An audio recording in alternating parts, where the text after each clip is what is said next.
Many of the most evil and brutal concentration camp guards of World War II were women, and some even went to the gallows for their executions for what they did. They were torturers, executioners, and murderesses, and they had no regard for the lives of the prisoners. One example was Herma Braunsteiner, who was even seen leading a young teenage girl up to the gallows and securing the noose around her neck. And in sites such as Auschwitz and Bergen-Belsen, these women became beasts. There were some women who at the end of the war were brought to war crimes trials for their actions, and the courtrooms gasped in horror when the true accounts of their crimes were told. But many more evaded justice, and some were never discovered, with the majority evading any form of action. Welcome to The Untold Past. Today we look at the crimes of the female guards of the concentration camps, and as always, to support our channel, please make sure to subscribe. As Hitler took over control of Germany, many younger people were captivated by the Führer and dictator, and became indoctrinated by their support of him and also by the Nazi policies. Jenny Barkmann was one of those women who greatly supported the Nazis, and at the age of just 22, she began to search for work inside of the sadistic and brutal concentration camps. It's believed that she was involved in the Nazi youth groups, such as the League of German Girls, but she entered the concentration camp system late in the war for a female guard. In 1944 she joined Stutthof concentration camp, and whilst here she became an Aufseherin, or a female guard. Most of the 55,000 guards who worked inside of various concentration camps were men, but women were needed, especially to oversee women prisoners at camps such as Ravensbrück. Ravensbrück was a main training area for women who wanted to become a brutal guard, and they were schooled here in sadistic acts of violence and how to persecute and instill reigns of fear and terror. The Nazis were not too selective over who they wanted to become a guard, and any woman without any formal work experience was considered to become a concentration camp guard. Because of this, many women came to camps from very different jobs. Some were former cooks and waitresses, and some were even hairdressers who had seen advertisements in newspapers. The SS retinue for women led many to work inside of camps, and Jenny Barkmann came to Stutthof at the time in the war where things were starting to turn against the Germans. Stutthof was a concentration camp set up by the Nazis in the marshlands around the city of Danzig, and after Poland was invaded and taken, it was a site where many of the former Polish leaders were held. It is remembered as the first concentration camp established outside of German borders, and it was the last camp to be liberated by the Allies.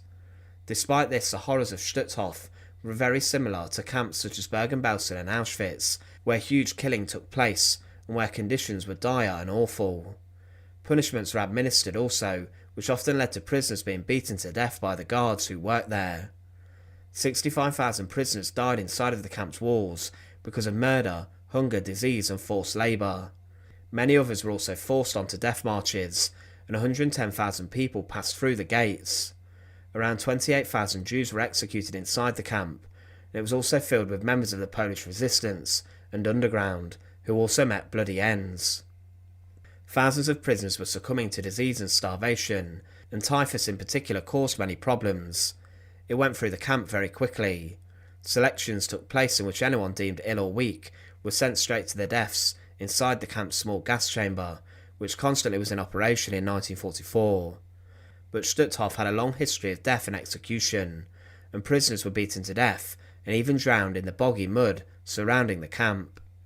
A day at the camp would usually lead to someone being forced to work incredibly hard inside the workshops and factories based there or nearby, and the prisoners had to do this on little food.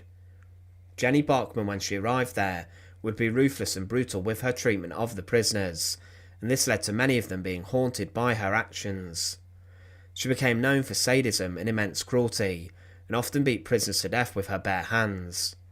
As soon as she got to Stutthof, she was involved in the mass murder and killing, and was involved in the selections, where she would be playing God with people's lives. Barkmann decided who would live another day, and who would be sent to their deaths in the gas chambers, and it was noted how she sent many women and children to their deaths.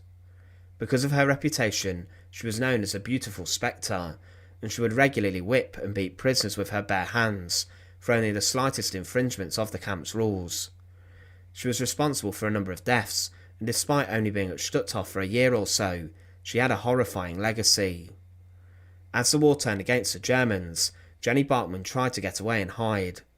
She arrived in the besieged city of Gdansk and tried to evade capture under a false name, but in May 1945 she was arrested. She was brought to trial along with the other guards who worked at Stutthof, and she stood alongside 12 other defendants, including 6 women. At her trial it was noted that she did not take the proceedings seriously, and that she was more bothered by her appearance or by her hair than her crimes. She wore a different hairstyle each day and flirted with guards as they came near her. She was sentenced to death, and in front of huge crowds in Gdansk, on the Biskupia Gorka Hill, she was executed. 200,000 people came to see the executions of those who worked at Stutthof and inflicted such suffering, and Jenny Barkmann was forced to stand on a truck under a huge gallows. A noose was then placed around her neck, and the truck drove off, leaving her hanging, and within minutes she was dead. Jenny Barkmann's crimes were very common during the Holocaust, especially with women guards who worked at some of the horrific sites of slaughter. She is remembered for being only a young woman when she was executed, and she is remembered alongside other guards such as Elisabeth Volkenrath and Herma Graser, who inflicted such suffering to others at a young age. The crimes of Jenny Barkmann are endless, despite the fact she only worked at Stutthof for 1 year, and today many of her crimes remain untold. Carman Mory, a Swiss national, was impressed and attracted to the National Socialists and the Nazi Party. She had been working before the war broke out as a journalist for what today is a Guardian newspaper, and it's considered that she had a very good upbringing. However, from the time when Hitler came into power to around 1937, she began to work as a journalist inside of Berlin, whilst the Nazi ideologies were being pressed onto the population. Inside the German capital, she would produce articles for the newspaper, but in 1934 she was approached by the Gestapo, the secret police, to work as an undercover agent, and she accepted this proposition. She would work under Bruno Sattler, and was tasked with spying and keeping an eye on a publisher in Zurich, and she was assigned other work for the Gestapo in Paris, spying on a politician. She would collect as much information as she could, and then pass it on to the Gestapo, and she even collected information on the Maginot Line, the series of fortifications established by the French to repel any invasion. However, in France, Carman Mory was ultimately arrested, and after being tried, she was sentenced to death on the 28th of April 1940, but she was pardoned by the French, as it was believed she accepted a deal to become a double agent for them. But soon after this, Germany invaded and occupied France, and because of her capture, Mory was considered to have been not useful by the Gestapo. The secret police even suspected that she had been turned as a double agent, and because of this they arrested her, and she was released before being arrested again in 1941. Following this, she was then sent as a prisoner initially to Ravensbrück concentration camp. However, she then became a capo there. Ravensbrück was an all-female concentration camp established by the Nazis, and around 130,000 women would pass through the barbed wire fences there, and it's estimated that between 30,000 and 90,000 were killed at the camp. The conditions there were very harsh, and women were forced to conduct heavy and hard labour, and it was said of the camp that they did not shoot the women. We were to die of misery, hunger and exhaustion. When we arrived at Ravensbrück, it was the worst. The first thing I saw was a cart with all the dead piled on it, their arms and legs hanging out, and their mouths and eyes wide open. They reduced us to nothing. We didn't even feel like we had the value of cattle. You worked and you died. It was where there were many different medical experiments also took place, but how did Carman Mory, a prisoner, commit crimes there? She was appointed to become a capo, which was a prisoner based inside of the concentration camps, but they were given duties by the SS to oversee forced labour and to carry out different jobs and admin tasks at the camp. Using them cut down costs for the Germans, and they sought to use some prisoners to oversee others, and the capos were involved with the running of the camp. These were the ones who would ensure that all the rules were followed in an individual barrack, and different capos were given different roles, such as a room leader, who would be involved in making sure hygiene was good inside the barrack, or the registrar, who was involved in keeping records at roll call. After the Second World War had come to an end, there were many different accounts of Carpos being brought to war crimes trials for their cruelty and brutality in being complicit in the killing process at the camps. Most knew what was going on, and many Carpos would use violence, and some had blood on their hands, being responsible for killing prisoners and enforcing the conditions. Himmler would state of their role that, the moment he becomes a Carpo, he no longer sleeps with them. He is held accountable for the performance of the work, that they are clean, that the beds are well built, so he must drive his men. The moment we become dissatisfied with him, he is no longer a Carpo. He is back to sleeping with his men, and he knows that he will be beaten to death by them at the first night. However, Carman Mory worked as a Carpo at Ravensbrück, and she was involved in overseeing the conditions and work which went on inside of her block. She oversaw the forced labour and was described as a real beast, and she showed how much of a psychopath that she really could be. She was seen by witnesses abusing and beating women who were inside of the infirmary. Many of these prisoners were classed as mentally ill, and in one incident it was said a number of prisoners were naked and some wore short day shirts. They had a camp number written in a chemical pencil on their chests. Some of them dragged themselves off the floor and huddled together in the centre of a room. The windowless room was only a few square metres big. The terrified Polish women were spotted by Mory, who took out a syringe out of her pocket and said, "I don't advise you to be so sensitive. It calms you down forever, my love." She then laughed and said, "Now I'll show you something else. Before you see, I have to explain to you that all the dung worms are dying." She would taunt the prisoners with injections which could kill, and then went to show off a bathroom filled with naked women's bodies lying on the floor, that she bragged she was responsible for. Carman Mory was also known for beating prisoners with a belt and a rubber hose very badly, and would use this to drive prisoners to do more work. She was also known for pouring cold water over them in freezing conditions, which could bring on hypothermia and kill. Rather disturbingly, she was overheard saying about the conditions in her barrack, "I do not give them anything to eat. Sometimes I throw them a slice of bread. What happens then? You have to see it. But I have the most fun when I see them eating their own feces." Mory had become one of those barbaric concentration camp members of staff, and she was very proud of it. But let's remember that she was an ardent Nazi and was attracted to the Nazi way of life, so she probably felt that as she was working for the Gestapo before, she deserved to be involved in the brutal and barbaric nature of the concentration camps. She was known for being a monster and was described as sadomasochistic, psychopathic, sexually voracious, and one of the camp's most notorious Carpos. At the end of the Second World War, she was released from Ravensbrück, but many of her other prisoners identified her as a beastly member of staff, and she was arrested and placed on trial. She was brought to trial and the media heard of her crimes, and she was regarded as a third-rate Matahari and as a belladonna, and for her crimes she would be sentenced to death. But before her execution, Carman Mory decided to escape the hangman's noose by taking her own life on the 9th of April 1947. The other defendants sentenced to death alongside her would be executed less than a month later. The crimes of Carman Mory show us that even prisoners who were given some power inside of the concentration camps could join in and instigate a reign of terror and hate over others. It was clear that she was attracted to the politics of the Nazi Party, and that she was a Nazi who happened to find herself a prisoner at Ravensbrück for the fact she had been captured as a spy. Today, many of Carman Mory's crimes remain untold. Perta Boe was born on the 3rd of January 1921 in Mecklenburg. It's believed that as a young girl, she joined the League of German Girls, the youth group established by the Nazis, in which girls were taught how to raise children. This was done to ensure that they had as many children for Hitler's Reich as possible, and also in the group they were taught how to keep a good house, and also taught many domestic tasks. She helped her father in his wood shop as a young girl, but it was clear that she was indoctrinated like so many young people with the ways of the Nazi regime. In September 1942, Boe became the SS Aufseherin at Ravensbrück concentration camp.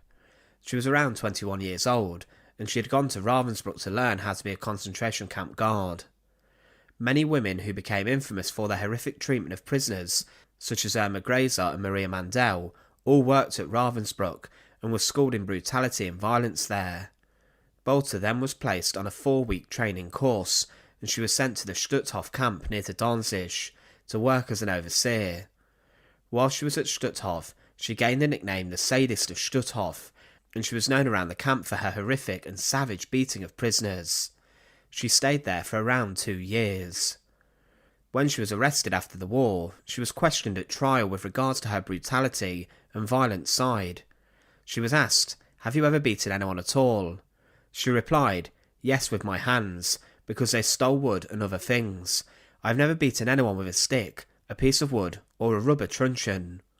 She was 6 feet 3 inches tall, and when standing in her jackboots, she would have been an intimidating figure for anyone. It was claimed also that she walked around the camp with a pistol, and she would regularly beat and hit prisoners, sometimes very severely. She claimed at her trial later that she had nothing to do with prisoners at Stutthof, but this was of course a lie.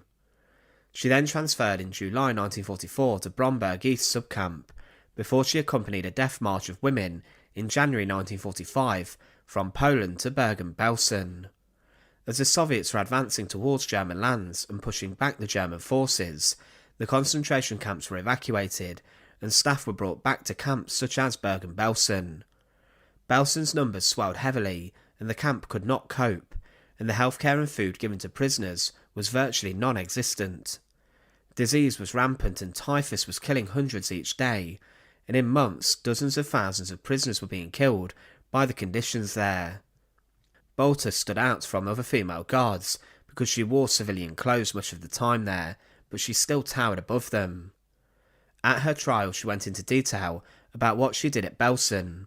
She arrived without any duties and was then appointed to the bathhouse, and then she became in charge of the Wood Commando, a group of prisoners who were tasked with gathering wood. She said there were 60 internees in a commando, which was under the charge of an SS man, and I was the Ausserin.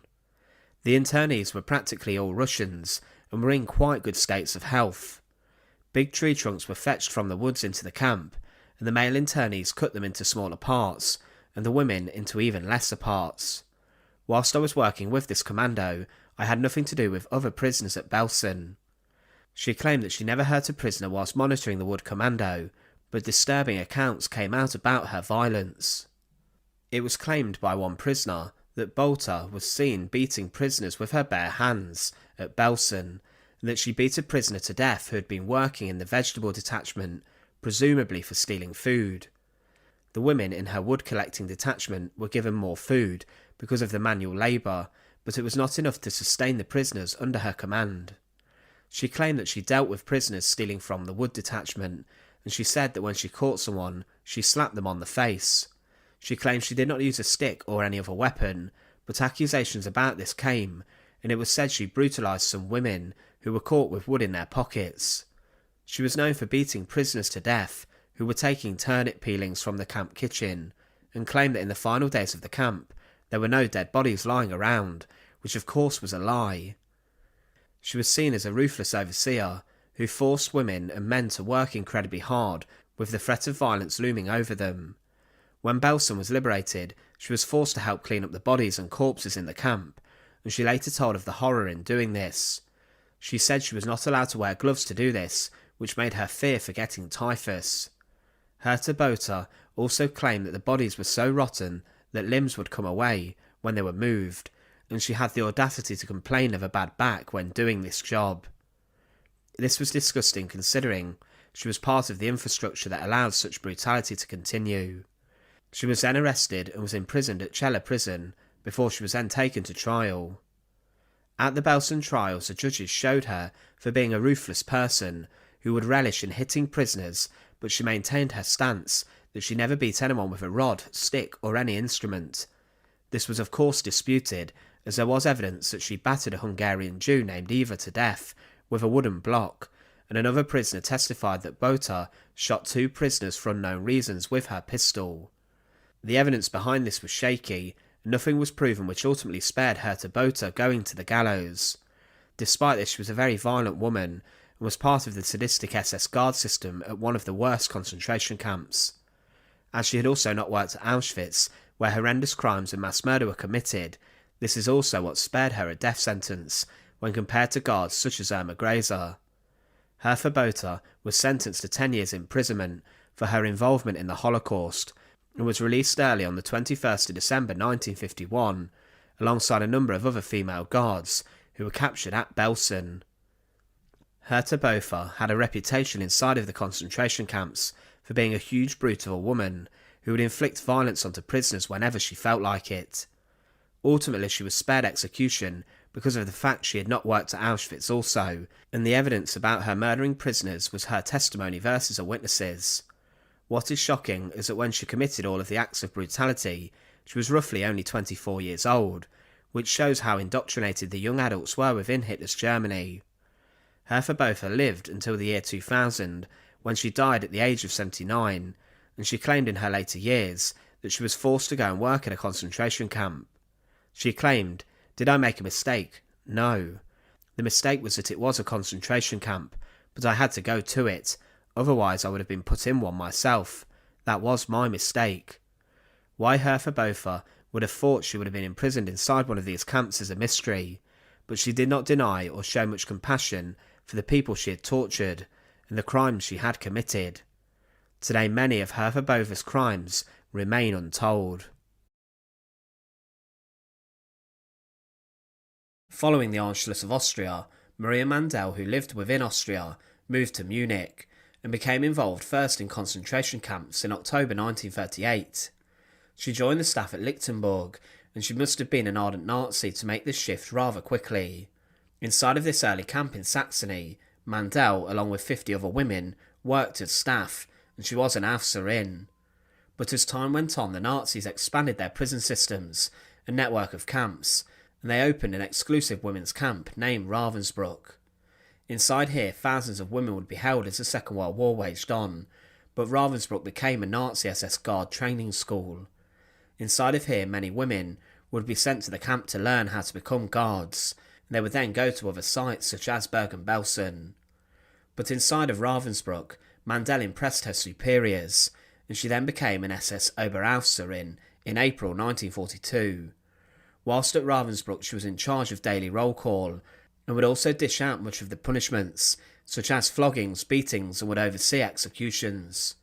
She was a very senior female guard, but as the final solution ramped up across Nazi-occupied lands, Auschwitz became the largest killing site of the Holocaust. Mandel was assigned to Auschwitz II Birkenau, which was the extermination centre at the camp, and she became an SS Lagerführerin, and was working under Rudolf Höss. She was the most senior female member of staff at Auschwitz, and was seen as a woman who can inflict such brutality and instill fear into prisoners. She had control and absolute power over the women inside of the camp, and she only reported to Commandant Rudolf Höss. She was in charge of all the female subcamps at Auschwitz, and she promoted many other horrific guards to oversee the reign of terror. She was known for standing at the gates of Auschwitz-Birkenau, and if anyone dared to look at her, standing there, they would be seized and then killed, being sent to the gas chambers, or murdered on Mandel's orders. She became known at Auschwitz as a beast, and for 2 years she was involved in sending thousands of people, especially women and children, to their deaths in the selections. As women and children arrived at the camp, most were sent to the gas chambers at selections, and very few made their way into the camp, only those who were considered useful enough to conduct work. She signed the inmate lists and the death lists, and because of this, she oversaw the deaths of over 500,000 people inside of the gas chambers at Auschwitz. There were many accounts of her horrific treatment at Auschwitz that came out at her trial, and more stories of Mandel's violent tendencies emerged. One Jewish prisoner at her trial would state, "At the ramp in Birkenau, the transport was awaited by the defendant Mandel, accompanied by SS woman Margot Dreschel, and as soon as the transport had arrived, Mandel carried out a selection, sending approximately 90% of the transport to the cars, which transported these people to a nearby crematorium. During these selections, defendant Mandel tortured the prisoners in a cruel way, beating the women and men, and the children with a whip, and kicking them blindly. She would tear the children from the arms of their mothers, and when the mothers tried to come near the children and defend them, Mandel would beat the mothers horribly and kick them. I saw right next to me a young 20-year-old mother who tried to go near her 2-year-old child thrown onto the car, and Mandel kicked and beat her so cruelly that she did not get up no more. I held my 4-year-old child by the hand. The defendant Mandel approached me, tore my child away from me and threw the child onto a still empty car, so that the child got wounded in the face and began to cry and call me, but I was put aside to the group that wasn't loaded onto the cars. When I tried to reach the child crying on the car, Mandel began to beat me so cruelly that I fell. She continued to kick me, although I was lying on the ground, and she knocked out almost all of my teeth with her shoe. More stories of Mandel's brutality emerged, for example Sala Fader's account, who told of the torture instigated inside of Block 25 at Auschwitz. Mandel was the one responsible for this. It was said, "In my block, 700 women were chosen out of 1,000 in the whole camp." Mandel selected several thousands of women, and all of them naked, were crammed into one block, number 25, where they stayed for 7 days and nights without food or water. On the night of the 27th of September, they were transported to the crematorium. For the period of these 7 days, we heard horrible screams and groans issuing from that block, and when the women were taken to the crematorium, the block elder, a Slovakian woman named Sila, told us that after those 7 days there were more corpses than living people in that block, and that almost all of them had bitten fingers and breasts and plucked out eyes. During these 7 days, if any prisoner wanted to carry water or some food to that block, she was arrested there and perished with the rest. The above described selection was carried out by defendant Mandel in person, with the help from capos Stenia, Leo and Maria, all of them cruel and used to torturing the prisoners in a horrific manner. She had a need to inflict such violence and brutality onto prisoners, and also instill the necessary mentality in her subordinates that this was what was needed. She would beat prisoners who were stripped naked and tied to wooden posts, and it was said, along with fellow guard Dorothea Binns, Mandel preferred to beat people with her bare hands, rather than to ask others to do it. It was said that she looked for women who had curled hair, as this was against the camp rules, and if she found one curly lock of hair, she would kick and beat the women to the ground, kicking them in the head. She sometimes even shaved the heads of these women, and forced them to walk around Auschwitz with a sign around their necks saying, "I broke the rules and curled my hair." She was seen kicking inmates to death, and one witness saw her kill a prisoner during roll call, whilst a piano was heard being played from a barrack building. Maria Mandel was awarded the War Merit Cross 2nd Class, and then was moved to the subcamp of Dachau before the war came to an end. She fled and tried to escape into the mountains of southern Bavaria, but was caught and captured. She was then handed over to the Polish for her war crimes trial, and she was found to have been very intelligent, but incredibly devoted to her work inside of the camps. Following her trial, she was sentenced to death, and was accused of being involved in the deaths of 500,000 people for her selections, and the fact her signature was on the prisoner lists. She was taken into a Krakow prison that was notorious for its use as a Gestapo prison during World War II, and was held here for a short time before she was hanged alongside many other former members of staff at Auschwitz. But Maria Mandel's brutality was not up for question. There were so many witnesses of her evil and sadistic actions towards innocent prisoners. She was a murderer and a woman who actively participated and engineered the genocide inside the concentration camps. She was a woman who trained an army of female guards to also carry out work like she did, and to inflict a reign of terror onto the people of Auschwitz. Today, many of Maria Mandel's crimes still remain untold. Analisa Colman was born on the 1st of March 1921 inside of Hamburg. Her father George was a Masonic leader, and it's assumed that she had a normal life growing up inside of Hitler's Germany.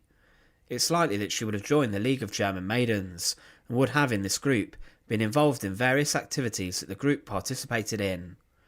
They aimed to train women to become good mothers, and mothers who would provide Hitler with as many children as possible for his Third Reich. Inside of this group, girls also learned domestic roles and jobs, such as how to keep a good house and cookery, whilst the boys joined the Hitler Youth, where they completed military drills for a career in the armed forces. Analisa was an ardent Nazi, and on the 1st of April 1940, inside of Hamburg, she became a member of the party. At this time, she was working as a conductor on the Hamburg streetcar system, and she lived with her parents until the 30th of October 1944. But on the 4th of November 1944, she was conscripted into a role which would take her into the depths of the Nazi concentration camps. As the war continued for the Germans, they conscripted different people into different roles, and the military to fight their enemies. There is some debate as to whether she was forced to become a guard, or whether she actually chose of her own free will, as she joined the SS Women's Auxiliary. By doing this, she knew what she was going to be let into, and before a short period of training, in which she was schooled into how to instill a reign of fear and terror, Colman was appointed to become an Aufseherin, or female guard, inside of the Neuengamme concentration camp. Specifically, she first worked at the Neugraben subcamp, where over 500 women prisoners were kept close to her hometown of Hamburg. Neuengamme itself was a large concentration camp, in which 106,000 prisoners would pass through its barbed wire fences, and almost 43,000 people were killed inside of the camp. It was known for its terrible food rations, and the portions offered for prisoners were poor quality, and not enough to sustain, especially with the hard labour that was administered there. The camp had a policy of extermination through labour, where prisoners would be worked so hard that they would die from the horrific, unsanitary, hard and terrible conditions. The death rate at the camp was very high, and as the war turned, following Stalingrad, a number of Soviet POWs were sent there. The guards here exercised terrible brutality over the prisoners, and executions and beatings were very common, and would be administered if a prisoner would not perform enough work. Analisa Colman was transferred to the slave labour camp of Hamburg-Tiefstadt in March 1945, and she was involved again in overseeing female prisoners. But also in March 1945, the prisoners at the subcamps were being sent on death marches to places such as Bergen-Belsen, and during one transport, a prisoner train was hit by an air raid, killing a number of prisoners. Over the course of the month, thousands of people were transported to get away from the front lines, and to avoid them falling into Soviet hands, and along with the death marches and transports, many SS guards and staff also went. For some reason, Analisa Colman cycled to Bergen-Belsen and arrived there on the 8th of April 1945. Now, as a guard, she was known for being sadistic and violent with prisoners. She would repeatedly whip many different people, including pregnant women. Some pregnant women were found with brutal whip marks across their faces because of Colman's brutality, and she would also kick them until they lost consciousness. In her jackboots, she would beat prisoners to pieces if they did not do what she asked or were not working hard enough.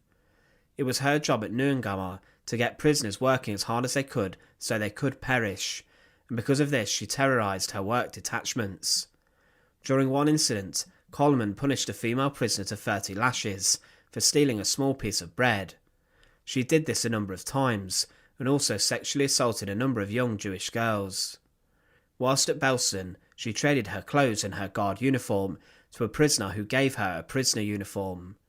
Here she tried to pass herself off as a prisoner of Belsen to evade capture once the camp was liberated, but it did not take long before she was discovered. Within 2 days she was recognised and arrested, and then was forced to take part in the huge clean-up operation along with other guards at Belsen. Colman was made to take the corpses of those who had died and bury them inside of mass graves. The clean-up took a long time before she was then brought to trial. Analisa Colman was not tried in the first Belsen trials alongside the former Commandant Josef Kramer, the Beast of Belsen, or the infamous female guard Herma Graser, but she was brought to the second Belsen trial.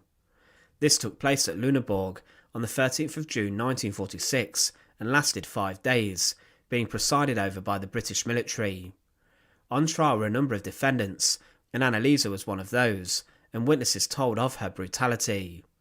She was known for carrying her whip and hitting anyone who was not doing what they should, and also she was known for abusing female prisoners. Colman also became known for the fact she would brutalise even the most vulnerable people, including pregnant women.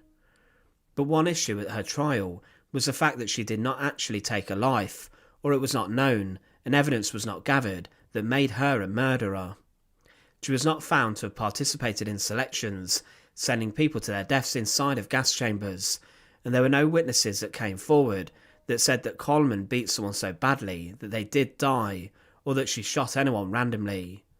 Because of this, she was considered a minor war criminal compared to others, despite being an ardent member of the Nazi Party and a person who would happily brutalise the vulnerable.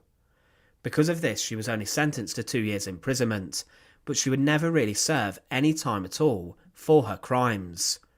Shockingly, despite being found guilty of crimes against humanity, because she had served time in prison before her trial, she was actually bizarrely released on the day that her trial finished. So a guilty war criminal was happily let free from the courtroom because of her pre-trial confinement and incarceration. She would stay in Hamburg for a number of years, and then she moved to West Berlin and died at the age of 56 inside of the German capital. What is bizarre is the fact that Analisa Colman escaped without any real punishment. She was an evil woman who would happily and violently rain down hell with her whip, and her verdict was no real justice for her victims. Colman was one of many female guards who ended up at Bergen-Belsen as the war turned against the Germans, and a number were sentenced to death in the Belsen trials. But compared to these women, Colman received a sentence which was incredibly lenient and shocking, and today many of her crimes remain untold. Herma Graser's decision to join the League of German Girls, the youth branch of the Nazi Party for teenage girls, caused chaos within her family. Her father banned her from joining the Nazi group, but Irma, the rebellious teenager, joined anyway. She went further, rebelling against her father's anti-Nazi beliefs, and shortly before her 18th birthday, she moved to the SS Female Helpers training base found near Ravensbrück, which was an all-female concentration camp. Whilst here, she trained in how to become a concentration camp guard, being schooled in horrific brutality and barbaric treatment. She was taught by some of the most infamous female guards, and Herma Graser would join the ranks of those when she became involved in the concentration camp system. Following her training, she worked at Ravensbrück, and her sister, it's claimed, also worked there. She claimed whilst at Ravensbrück that she was paid 34 marks a month, and she noted that the conditions there were very severe. But at Ravensbrück, she was working as a volunteer initially, and she made the conscious choice to treat people terribly from her own mind. She was not conscripted into the concentration camp system, but instead voluntarily chose to go and treat people in that manner. She was promoted to a supervisor at Ravensbrück, but by June 1942, the persecution against the Jews had increased significantly, and the policies against them was inflicting large-scale suffering, and huge deportations to concentration camps were occurring. As more were being deported, there was a need for more workers, and in March 1943, after impressing at Ravensbrück, Herma Graser was transferred across to Auschwitz. Whilst at Auschwitz, she was promoted, where she acted as a guard inside of Auschwitz to Birkenau. This was the main extermination element of the camp, and it was whilst here that she was incredibly brutal. She was involved in the sadistic selections, where she would walk in between prisoners, selecting those who were deemed not fit enough to work. Those prisoners would then be sent to their deaths inside of the gas chambers at the camp. She eventually rose to the second highest rank for a female concentration camp guard, but whilst at Auschwitz, Grese developed a reputation for being a despicable and violent guard. Many different survivors of the camp, and also Bergen-Belsen, where she was later transported to at the end of the conflict, would testify of her brutality. Grese was known for being incredibly violent, striking women with such force that they would be knocked to the floor and would have their teeth knocked out. She was known for assaulting inmates, and she also walked and patrolled Auschwitz with her dog.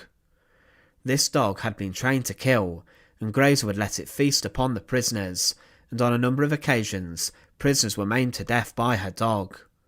She would carry her whip, and would constantly whip and beat prisoners, causing much bloodshed, and she would also kick prisoners with her jackboots until blood was drawn. She was also known for emotionally torturing prisoners whilst they were working in pits or in different parts of the camp. Grese, who was on patrol, would draw out her pistol and would shoot one of the prisoners dead for no reason. She randomly shot prisoners and laughed once she had taken a life, and took great pleasure in this. Whilst during the selections, it was said, she would select prisoners to die who she thought were better looking than her, out of nothing but pure jealousy. She would send these women to their death straight away and would drive the women into the gas chambers, armed with her whip. It was also claimed in her quarters and hut where she lived that there were lampshades found made from human skin, but this has been disputed. She would without any need beat prisoners to death, and for all of this she gained the nickname the Hyena of Auschwitz and the Beautiful Beast. When questioned at trial about her violent tendencies, she claimed that all of the evidence against her was nothing but a lie, and she did admit that her dog did bite someone on the shoulder once, and claimed she never purposely set her dog onto prisoners and inmates. She claimed she did not beat the prisoners, and she said that she saw other guards beating prisoners, but claimed she did not do this herself. Evidence was put forward that claimed she was seen at Auschwitz with the Angel of Death, Dr. Josef Mengele, selecting prisoners for the gas chambers, and she claimed that this may have happened, and that when many prisoners ran away, she may have beaten them. During this one incident, it was said that she beat a prisoner unconscious. Another witness claimed that she did attend selections and forced prisoners to stand at roll call for up to 3 or 4 hours, and in one account stated that to escape 2 young girls jumped out of a window at Auschwitz, and whilst they lay on the ground injured, Graser shot them dead. The reports of her crimes shocked the courtroom, and many were shocked how a young girl could take the lives so willingly of other people, despite being in her early 20s. As mentioned, she was captured at Bergen-Belsen, and at trial was sentenced to death for her crimes. She was hanged at Hamelin Prison by British executioner Albert Pierpoint, and it was said of her execution, "We climbed the stairs to the cells where the condemned were waiting. A German officer at the door leading to the corridor flung open the door, and we filed past the row of faces and into the execution chamber. The officers stood at attention. Brigadier Patton Walsh stood with his wristwatch raised. He gave me the signal, and a sigh of released breath was audible in the chamber. I walked into the corridor. Herma Graser, I called.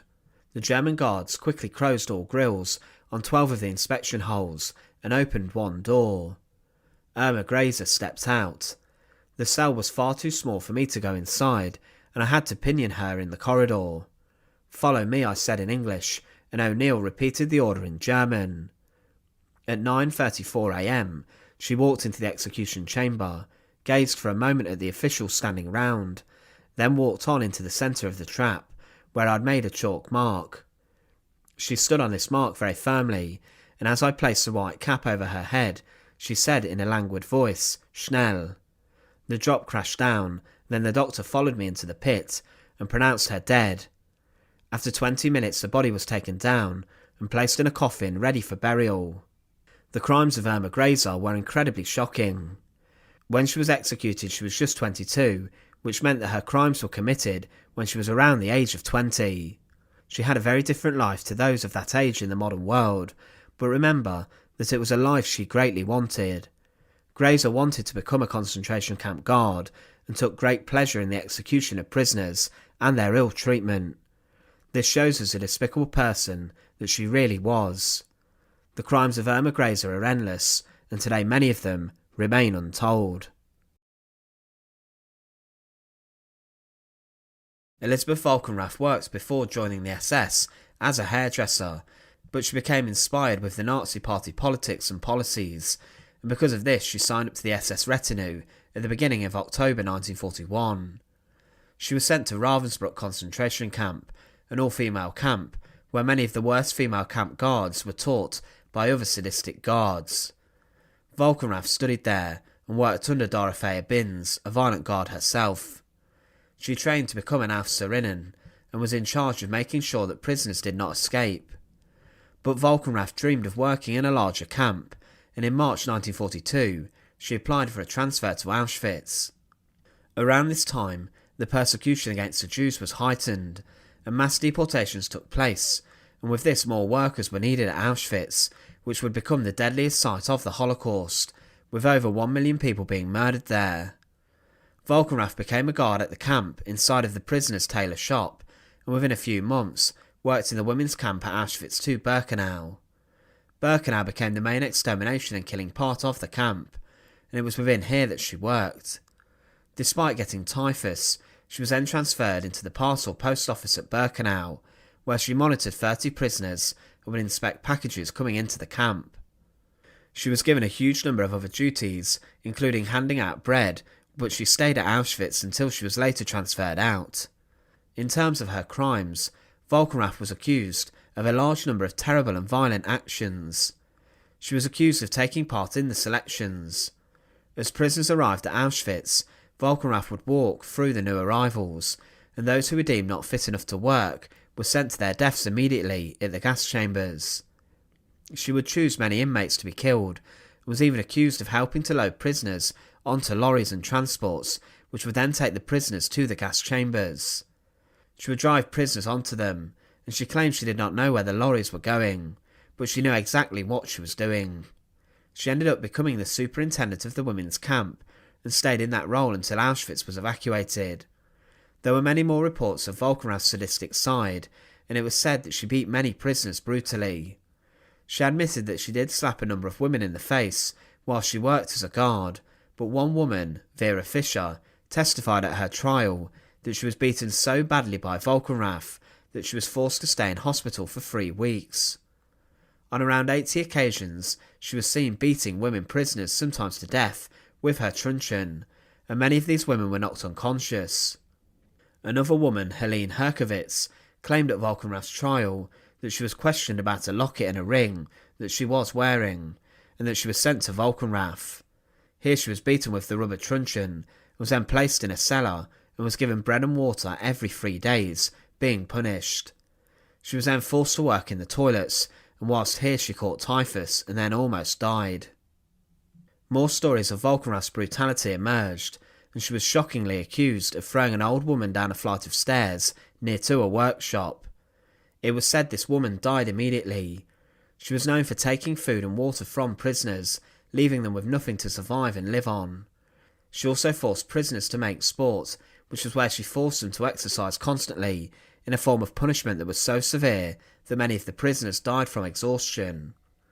She claimed at her trial that she saw slapping women in the face as necessary at some times, and that she had not been involved in the selections.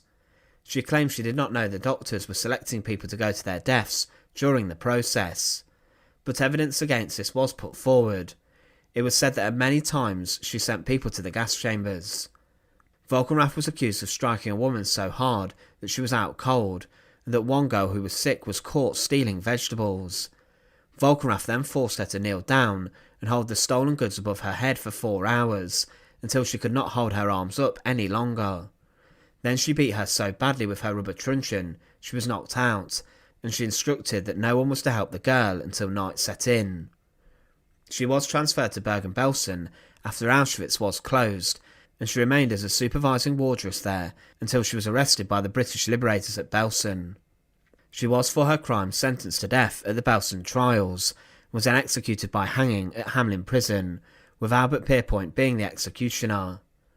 At the age of 26, Elisabeth Volkenrath was sentenced to death and killed. But what is disturbing is the fact that many of her crimes were committed when she was younger, at around the age of 22, when she first worked in a concentration camp. She was a violent and brutal woman who gained a sadistic reputation for beating prisoners, often to death. She seemed like a woman who wished to wield horrific power over innocent and vulnerable people. The crimes of Elisabeth Volkenrath were many, and today a number of them remain untold. Johanna Borman joined the Auxiliary SS shortly before the start of the Second World War in 1938, around the age of 45. She claimed that she joined the SS initially as she knew she could earn money inside of the evil regime than a normal civilian job would pay, and she began to work inside of a kitchen. However, she first came into a concentration camp at the Lichtenberg concentration camp found in Saxony. This camp in particular was one of the first to be constructed by the Nazis, and had been opened by the SS in 1933, and it held in its most busy period over 2,000 prisoners, but then as time went on, it transitioned to become a women's prison. This specific camp closed when the women were transferred to the newly opened Ravensbrück concentration camp, a specialist camp for women. Bormann went there with these prisoners to the new camp, and Ravensbrück was seen as a brutal place, where many female concentration camp guards would learn their violent craft. They were schooled by evil guards such as Maria Mandel, and most of the female guards went through Ravensbrück's gates and learned how to treat prisoners cruelly and barbarically. They were schooled in how to effectively beat prisoners into submission, and Bormann would use what she learned to carry out horrific acts of cruelty. Whilst at Ravensbrück she oversaw a work crew there, but in March 1942 she was transferred along with a number of other women to move to the rapidly expanding Auschwitz in occupied Poland.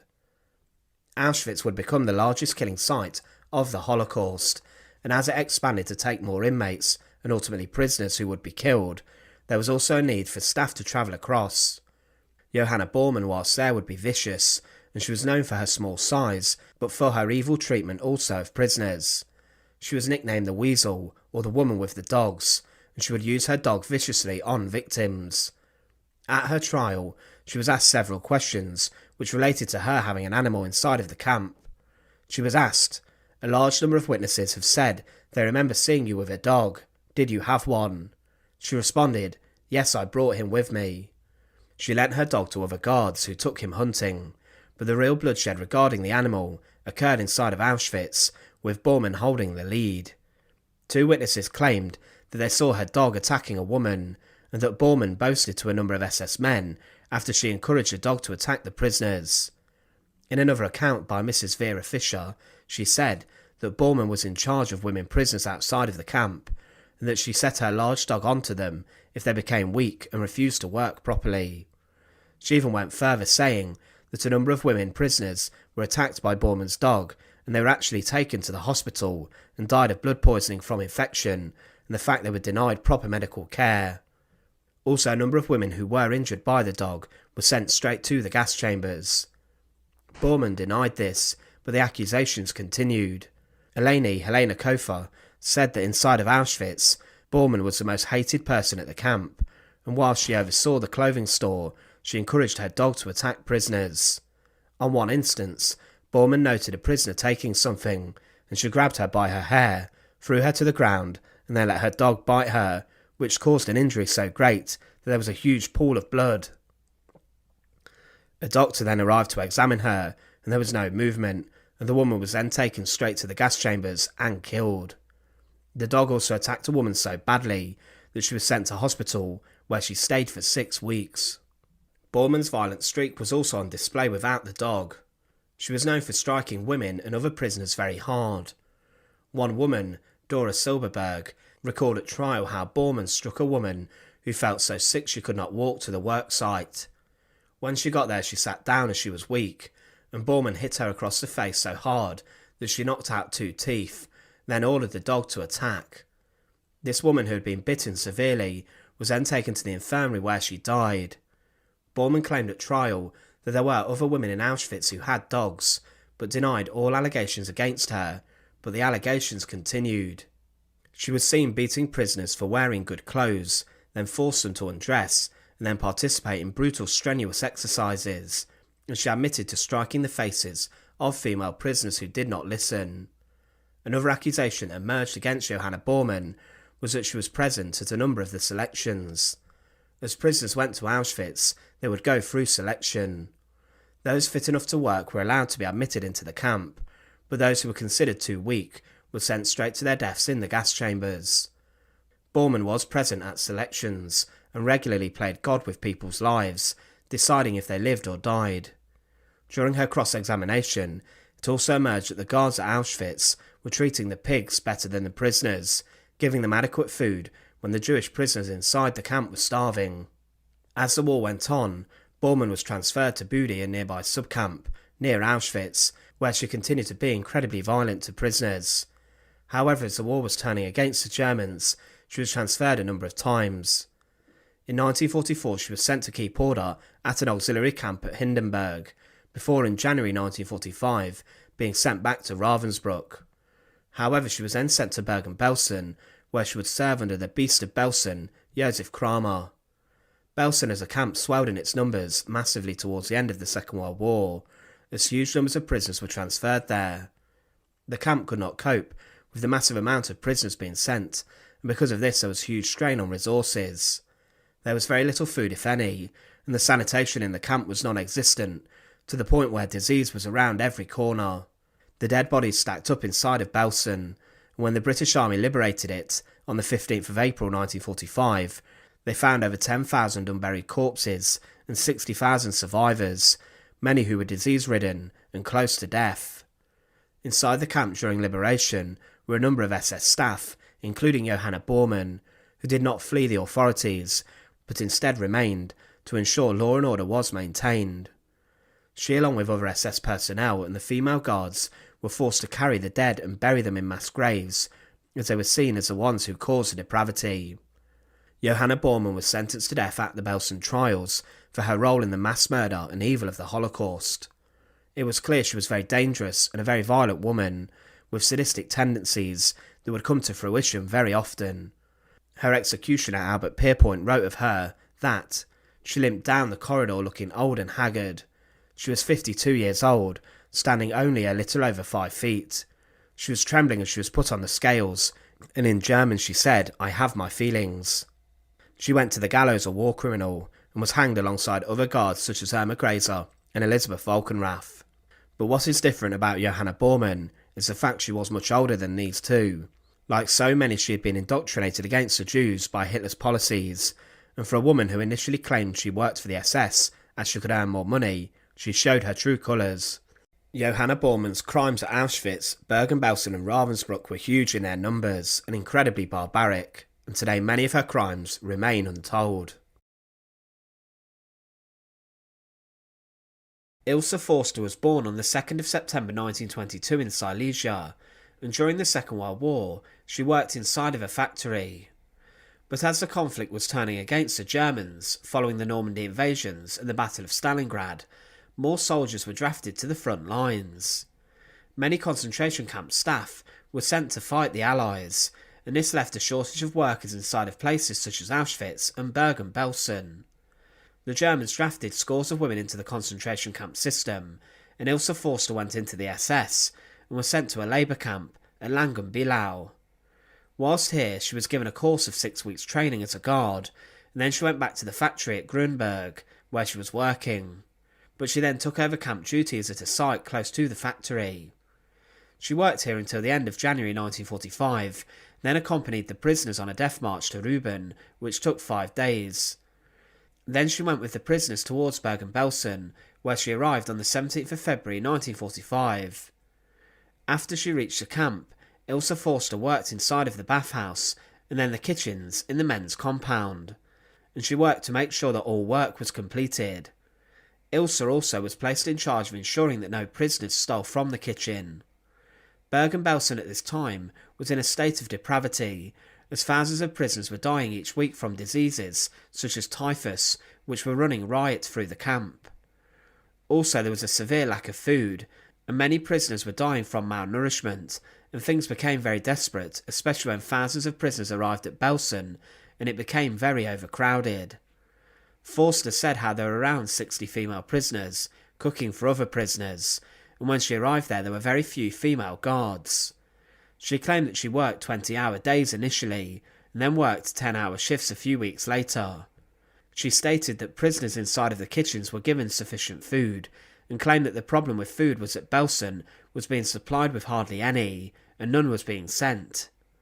She said that she did try to get more food for the prisoners, and did mention that they did get an additional supply, claiming that prisoners who worked in the kitchen could eat as much as they wanted, whilst others were starving. Many of Forster's crimes revolve around how she treated those prisoners who tried to take food from the kitchens. She admitted that she did beat prisoners with her hands, and also with a stick, but she said she never carried a rubber truncheon.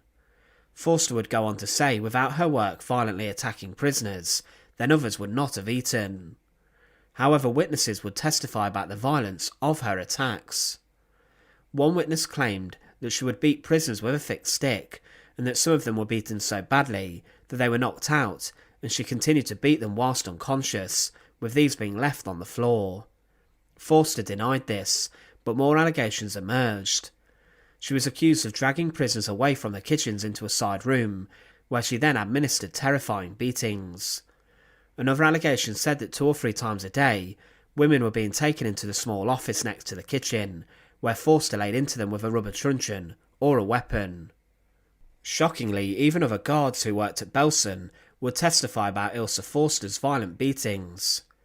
Hertha Eilhart claimed that along with another guard, Forster would beat prisoners to an unreasonable extent, but she did not speak to her about this behaviour, even though Eilhart did come to speak to her about how things were going inside of the kitchens. Forster would face allegations that she even admitted to Hertha Eilhart that she was excited about the fact she caught some prisoners stealing sugar, and was proud of the fact she gave them a good beating. Another witness testified and identified Forster for being a murderer, and a woman who with her bare hands beat a young girl to death. Prisoners would continue to complain about Ilsa Forster's violence inside the cookhouse, and she was also accused of carrying a rubber hose, which she beat prisoners with. Further interrogation at her trial took place about her actions, and specifically about how violent she was towards others. Claims continued that Ilsa Forster was a murderer, and it was alleged that she had killed a Russian girl after beating her to death. It was said that she also seemed proud of this, and she admitted she did beat this girl, but then was found out at trial that she did beat her so badly that she did not come into work the next day. It seems at her trial that Forster was being exposed for her lies, but the judges had a rather tough decision to make as to what to do with her, either sentence her to death or place her in prison. At the Belsen trials, what led to many of the defendants' executions was if they had worked at other camps as well as Belsen. Most of those who worked at Auschwitz and also Belsen were executed, including Elisabeth Falkenrath and Herma Graser. But what may have saved Ilsa Forster is the fact she came into the concentration camp system late in the conflict because of a shortage of staff. It's clear that she was a brutal guard and was as violent as other Auschwitz such as Grese or Maria Mandel, but she had not the chance to work at other camps such as Auschwitz, where there was mass-scale killing. There was a huge amount of death at Belsen, but the majority of prisoners in the final days were killed by the conditions and the diseases. Much of her sentence was given due to the issues in testimony of others. There was no real concrete proof of Ilsa Forster's actions. If there was circumstantial proof and evidence of her killing prisoners, then she would have definitely been sentenced to death. It was clear she was violent and a brute, but the extent that she injured prisoners would not be established. With this, Ilsa Forster was sentenced to a period of 10 years imprisonment, alongside other guards such as Perta Boe, Irene Hashka and Anna Hempel. However, Forster would never spend the full 10 years in prison, as on the 21st of December 1951 she was released from her incarceration, after spending just around 6 years behind bars. Today it is not known what happened to Ilsa Forster after she was released, and there are no accounts as to what happened to her after this. It's not known whether she has died or whether she is still alive, but when she went into the concentration camp system, she was in her early 20s. This makes it more likely that she has passed away. Despite being imprisoned for her crimes, what saved her ultimately is the fact there was no concrete proof about if she did commit murder and kill female prisoners. It was certain though that either with a stick, a rubber truncheon or a weapon, that Ilsa Forster was a brutal SS guard who struck fear into the hearts of prisoners. Thanks for watching. To support our channel, please make sure to subscribe, and once again, thank you so much for watching.